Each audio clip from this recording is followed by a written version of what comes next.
দীর্ঘ ১ বছর পরেই কিন্তু আমাদের আবারও ঈদ চলে এসেছে। আর এই একটা বছর আমরা অপেক্ষা করেছি কবে ঈদ আসবে আর কবে হলো সুন্দর সুন্দর ড্রেস কিনবো, মনের মতো করে শপিং করব। কারণ এই একটা বছর পরেই কিন্তু আমরা আমাদের মনের মতো শপিং করি। তো আসসালামু আলাইকুম, কেমন আছেন সবাই? তো ফাইনালি আজকে আমরা শপিং করতে যাচ্ছি। অনেকদিন পর হলো আমরা শপিং এ বের হয়েছি, কারণ এবার অনেকটা লেট হয়ে গিয়েছে। প্রথম থেকে আসলে আমরা একদমই সময় বের করতে পারছিলাম না, যার কারণে এবার হলো আমাদের লাস্টের দিকে শপিং করতে হয়েছে। তো খুব চিন্তায় ছিলাম এবার আসলে ড্রেস কিনতে পারবো কিনা, আমার সাইজে ড্রেস পাবো কিনা, কারণ এখন যেহেতু লাস্ট সময় সবকিছু আসলে সাইজ প্লাস হলো সুন্দর সুন্দর কালেকশন সবগুলোই মনে হয় শেষ হয়ে গিয়েছে। এই চিন্তা করতে করতে যাচ্ছিলাম আসলে। তো ফাইনালি আমার ড্রেস পছন্দ হয়েছে, আর আমি একটা ড্রেস কিন্তু অলরেডি নিয়েছি। তো আরো একটা ড্রেস নেওয়ার জন্য আমার হাজবেন্ড দেখতেছিল। তো আমি দুইটা ড্রেস নিতে চেয়েছিলাম, বাট একটা আমি নিতে পেরেছি, আরেকটা হলো একটু প্রবলেম ছিল যার কারণে আমি নিতে পারিনি। আর এখন যেহেতু এভেলেবেল ড্রেস পাওয়া যাচ্ছে না, যার কারণে একটাই আমার নিতে হয়েছে। তো আলহামদুলিল্লাহ আমার ড্রেসটা অনেক পছন্দ হয়েছে। এবার আমার হাজবেন্ড আমাকে ড্রেস পছন্দ করে দিয়েছে। আর কেয়াপুর শোরুমের ড্রেসগুলো সবসময় অলওয়েজ বেস্ট। তো আমি সবসময় কিন্তু কেয়াপুর শোরুম থেকে ড্রেস পারচেস করে থাকি, কারণ কেয়াপুর শোরুমের ড্রেস প্লাস হলো কালার কম্বিনেশন সবকিছু আমার অনেক বেশি ভালো লাগে। তো ড্রেস কিনতে যাওয়ার পথে হলো আমার একটা ডলের সাথে দেখা হয়ে গেছে। তো সে হলো ভিডিও করবে, তো তার জন্য তাকে আমি ভিডিও করে দিচ্ছিলাম। আরো বেবিরও এখানে ভিডিও করতেছিল।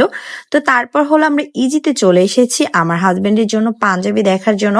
বাট এখানে আসলে ভিড়টা অনেক বেশি ছিল, তবে পাঞ্জাবির কালেকশনটা বেশি পছন্দ হয়নি, যার কারণে আমরা আরো একটা শোরুমে চলে এসেছি। তো এখানে হলো পাঞ্জাবি পছন্দ হয়েছে। তো সেটা হলো সাইজ প্লাস সবকিছু ঠিকঠাক আছে কিনা আমার হাজবেন্ড দেখতেছিল।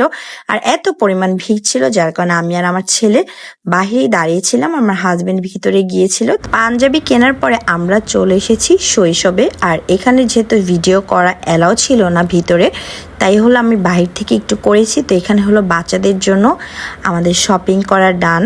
তো তারপর হলো আমরা এখন চলে যাচ্ছি বাহিরের দিকে, যেহেতু আমাদের এখান থেকে মোটামুটি সব শপিং করা ডান। তো এবার হলো আমরা বাইরে যাচ্ছি। আর এখন হলো প্রায় ইফতারের সময়, অনেকটা বাকি ছিল, যার কারণে আমরা এখন এখান থেকে বের হয়ে যাচ্ছিলাম, কারণ আমাদের জুতা কিনতে হবে। তো সেখানে হলো আমরা যে ইফতার করব।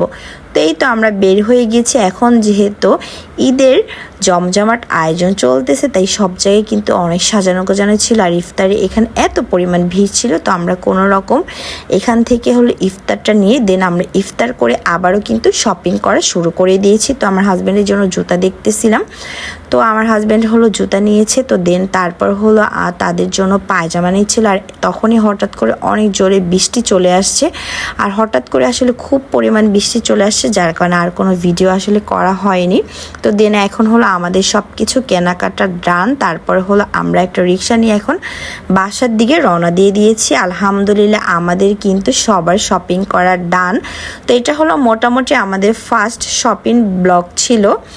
আর এর পরেরগুলো আসলে আমার তেমন ভিডিও ভয়েসগুলো দেওয়া হয়নি, যার কারণে এটাই হলো আমার শপিং ভিডিওটা তোমাদের সাথে শেয়ার করলাম। কেমন হলো জানাবা। সবাই ভালো থাকবে। আল্লাহ হাফিজ।